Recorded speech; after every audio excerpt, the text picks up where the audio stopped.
Production Beats. Diploma o diskarte, pare, parehong kailangan pero di parehong turing. Iba ang bigat sa lipunan, yung may tapos kahit maubusan pa ng pera. Respeto na sa pangalan, kahit saan ka mapunta. Pero teka, paano naman? Yung puro galaw ang puhunan, puro laban, walang papel. Pero may dugong mandirik, mapag nawala ng pera.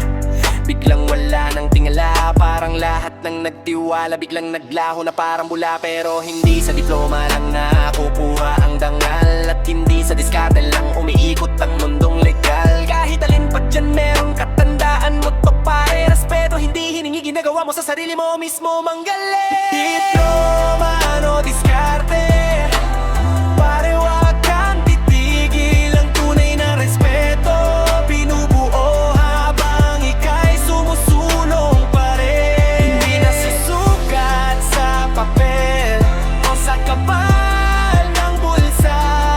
Nasa puso, nasa gawa, at kung paano ka bumangon sa lupa. May mga graduate na mataas ang pinag-aralan pero di naman marunong lumingon sa pinanggalingan. At may mga madiskarte, walang diploma sa bulsa pero may respeto sa tao, solid ang puso, malinis ang gawa. Kaya hindi mo kailangan pagpiliin kung alin ang mas mahalaga, kasi pareho yang pwede magpabago ng buhay mo, nasa gamit mo lang talaga. Kung meron kang diploma, gamitin mo sa tama. Kung ikaw ay mabiskarte, huwag mong hayaang agawin ng mundo ang iyong pag-asa. Huwag bumagsak ka man pare, tandaan mo to palagi. Ang tunay na respeto, hindi papel ang sukatan, kundi pagiging totoo mo sa sarili. Kaya huwag kang matakot kahit alin ka pa sa dalawa.